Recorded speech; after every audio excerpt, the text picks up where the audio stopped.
Spoilers for Episode 3 of Secret Invasion.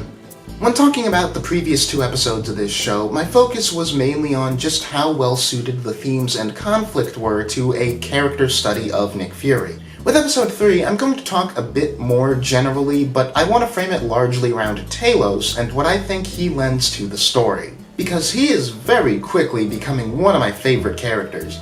I continue to love Talos and Fury's relationship. So far, Talos is basically the only man in the universe who can so willfully challenge Fury's sense of pride, and that really highlights how unique their relationship is.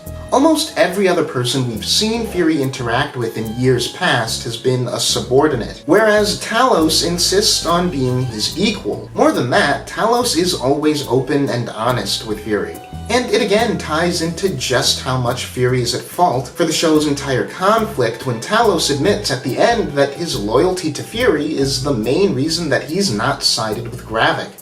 Talos is the exact contrast that Fury needs, in that where Fury has ego and cynicism and secrecy, Talos humbly wears his heart on his sleeve and hopes for the best. Poor guy, honestly. It really is quite sad how much faith he has in humanity's ability to recognize the good Skrulls from the bad, or to care all that much once they do. It's the sort of idealism that you could easily imagine paying off in a wider MCU context, but in specifically this show where every other character is imbued with such cynicism, you just feel bad for the guy. His faith in humanity rests firmly on his faith in Fury, and it's clear now that whether this show shakes out happily or tragically lies on Fury proving himself worthy of that faith. Their dynamic as a pair is great because it really tests the limits of Fury's pride. I mean, this is the only character besides Carol Danvers to get an honest-to-goodness apology out of the man, let alone an admission of weakness. And it speaks to the depth of their bond that Fury is willing to give that to Talos before he's willing to give it to his wife.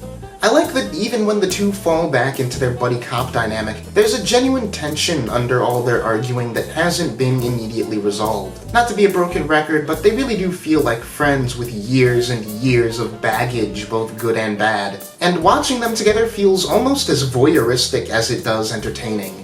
Speaking of Vara, Fury abandoned his own wife for years, which I think is just one of many small windows into just how bad the blip and Thanos traumatized him. The show definitely needs to give us a deep dive on that before it ends, but with what we know now, it makes all the sense in the world that Vara would be associating with Gravik. That said, with the way that she's handled this episode, I'm getting some cold feet about what her role in the narrative might actually be.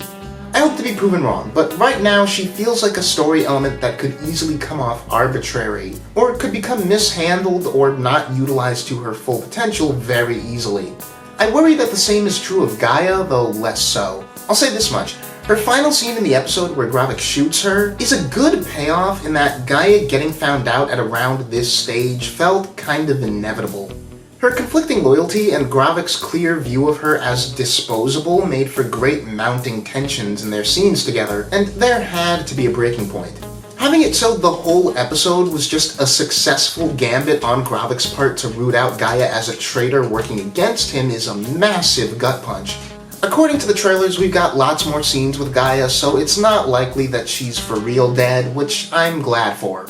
It would be an utter shame to lose Emilia Clarke so fast, and with little to nothing for her in the way of standout scenes like the other major characters have gotten so far. Plus, that would have made for 3 major female characters that Gravik's killed in cold blood in as many episodes.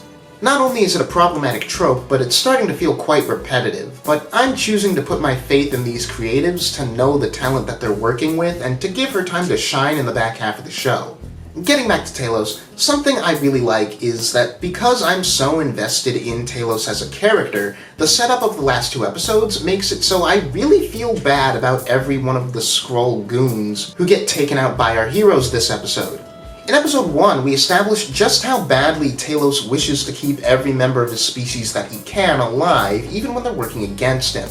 And in episode 2, we established a semi-concrete number of 1 million Skrulls on the planet. And when you think about just how small that is, every Skrull life lost feels like a genuine tragedy whether the episode stops to acknowledge them as such or not.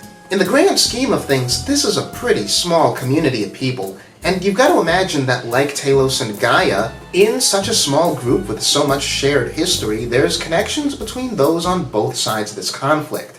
I'm with Talos on wanting the least amount of Skrull bloodshed possible, and that sense of genuinely caring for the nameless goons is something that I've never felt in an MCU project before. It also means that when he violates his own rule by coldly shooting Bob, then that really lands. You can tell that it shocks Fury the way that it's meant to shock us.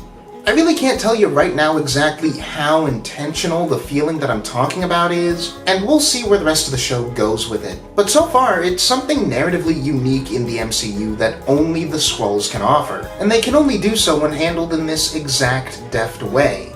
Speaking of building on the previous episode's foundations, after everything that's already gone wrong and gone Gravik's way in episodes 1 and 2, there's a real sense that the missile strike that our boys seek to subvert this episode might actually happen. It's a real palpable bit of tension that I quite like, especially with the detail that we have a near constant visual of the United Nations plane in the background of the whole scene. It's a comparatively subtle and clever way to do a ticking clock that I like.